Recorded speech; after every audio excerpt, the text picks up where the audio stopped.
This is Test J, the second passage, story time.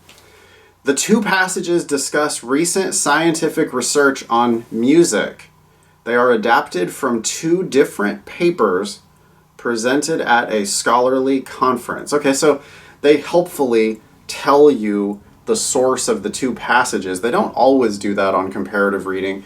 Comparative reading is the part of the LSAT reading comprehension where they give you two passages, passage A and passage B. Right now, 1 out of 4 reading comprehension passages on the LSAT are comparative reading. So instead of one speaker going on and on and on for 4 or 5 paragraphs, you've got 2 speakers who are going to go on for, a couple paragraphs each. I'm going to be, of course, looking for similarities and differences between the two passages as I go, but I know in advance that they are going to be scholarly papers about research in music. Not terrible as far as LSAT topics are concerned. This might be interesting. I don't know. We'll see. Passage A. Did music and human language originate separately or together? ? Well, okay, with your rhetorical question at the beginning of the passage, I assume you're going to tell me that you have answered this question, or at least you're going to describe to me some of the research maybe that has been done in order to try to answer whether music came first or language came first or they came at the same time. Both systems use intonation and rhythm to communicate emotions. Yeah, makes sense. Both can be produced vocally or with tools. Tools? Language? Tools? Well, I guess a keyboard is a tool to create language. I guess actually a telegraph, right? Morse code, that's using a tool to create language. Of course, we know that there are tools used to create music. All right, I understand what they're talking about there. And people can produce both music and language silently to themselves. And everybody just starts singing whatever earworm they have at the moment. Everybody has a song in their head right now. And you can also talk to yourself in your head silently. Yeah, okay, I see the similarity between these two things. What about it, though? I thought you were going to answer the question whether human music or language, whether they came at the same time or one before the other. I don't know yet. Brain imaging studies suggest that music and language are part of one large, vastly complicated neurological system for processing sound. So now it kind of seems, doesn't it, like the author of Passage A is suggesting that these two things might have evolved at the same time? All they've talked about so far is similarities between the two systems and these now brain studies that suggest that it's all part of one system in your brain. So maybe they're going to get around to, therefore, we think that these two things evolved together. I'm making a prediction as I read. That's one of the most powerful tricks for reading comprehension, is to try to think about what is going to come next. You got to be kind of on your toes, trying to anticipate what's going to come next. You don't have to be right in all of your predictions. You just have to be making predictions to make sure that you're tuned into the passage as you read. In fact, it continues, fewer differences than similarities exist between the neurological processing of the two. So again, they're just telling us all about the similarities. One could think of the two activities as different radio programs that can be broadcast over the same hardware. That's a weird metaphor, but okay, I guess I understand. One noteworthy difference, though, here we go, now difference. One noteworthy difference is that generally speaking, people are better at language than music. In music, anyone can listen easily enough, but most people do not perform well. And in many cultures, composition is left to specialists. In language, by contrast, nearly everyone actively performs and composes speech. Given their shared neurological basis, it appears that music and language evolved together as brain size increased over the course of hominid evolution. And there it is. That's the answer to the rhetorical question that was given at the beginning of the passage, right? When I read that question, I was like, well, you're probably going to tell me an answer. Sure enough, near the end of passage A, they get around to say, well, we think, it appears that music and language evolved together. But the primacy of language over music that we can observe today suggests that language, not music, was the primary function natural selection operated on. Oh, weird. So like music was just sort of piggybacking on our need for language? Music, it would seem, had little adaptive value of its own and most likely developed on the coattails. I said piggyback. They say coattails of language. All right, I feel fairly comfortable with that passage. The purpose of passage A was to tell us that music and language probably evolved together. The last line there says, yeah, but music doesn't really have adaptive value. It was just kind of like a byproduct almost of the evolution of language. All right, passage B. Darwin claimed that since neither the enjoyment nor the capacity of producing musical notes are faculties of the least practical use to man, they must be ranked among the most mysterious with which he is endowed. Darwin doesn't sound like he was that fun of a guy.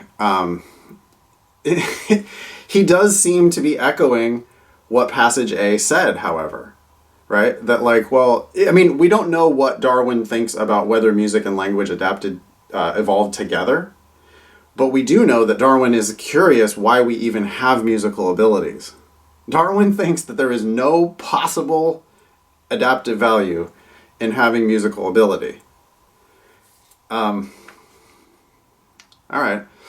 I suggest that the enjoyment of and the capacity to produce musical notes are faculties of indispensable use to mothers and their infants, and that it is in the emotional bonds created by the interaction of mother and child that we can discover the evolutionary origins of human music. Okay, so they started with a Darwin quote and then immediately flipped it. So passage B does not believe that Darwin is correct. Darwin says, I can't imagine why we have musical abilities.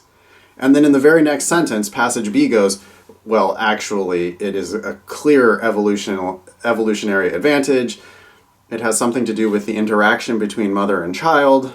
And I know that passage B is going to go on and tell me about that, whatever the adaptive value is of having a musical bond between mother and child. All right. Even excluding lullabies, which parents sing to infants, human mothers and infants under 6 months of age engage in ritualized, sequential behaviors involving vocal, facial, and bodily interactions. Using face-to-face mother-infant interactions filmed at 24 frames per second, researchers have shown that mothers and infants jointly construct mutually improvised interactions in which each partner tracks the actions of the other. So, there's a lot of heavy words there, long sentences. It's kind of convoluted. But the point that they're making is that mother and child, they kind of like sing back and forth, and there's a pattern to it. There's a ritual to it. Apparently, you're going to tell me that there's some adaptive value for that. Such episodes last from 1/2 second to 3 seconds and are composed of musical elements, variations in pitch, rhythm, timbre, volume, and tempo. So they still haven't gotten around to telling me what the evolutionary advantage is, but I sure feel like they're leading up to that. Second paragraph of passage B says, what evolutionary advantage would such behavior have? I don't know. You tell me. Again, they do the rhetorical question. I'm sure they're going to now explain to me the answer to this question. In the course of hominid evolution, brain size increased rapidly. So, I'm listening. Contemporaneously, at the same time, the increase in bipedality, that means walking on 2 feet, caused the birth canal to narrow. Okay, what's this have to do with music? This resulted in hominid infants being born ever more prematurely, leaving them much more helpless at birth. I'm still looking for the connection here to music. This helplessness necessitated longer, better maternal care. Under such conditions, the emotional bonds created in the pre-musical mother-infant interactions we observe in Homo sapiens today, behavior whose neurological basis essentially constitutes the capacity to make and enjoy music, would have conferred considerable evolutionary advantage. And so they finally get around to it.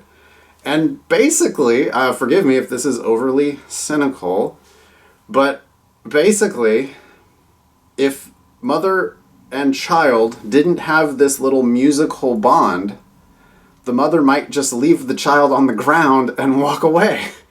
And they're super helpless. I mean, so that's what they're saying here is, well, hey, because we started giving birth to our kids when they were so helpless, we needed a bond between mother and child. And this little, they call it pre-musical. What they're saying, though, is that the mother and child have this little bond created by music. And that, according to passage B, is what would have conferred an evolutionary advantage to music. Passage A said that they think that music and language evolved together, but that there was not really an evolutionary advantage to music. It was just kind of a byproduct.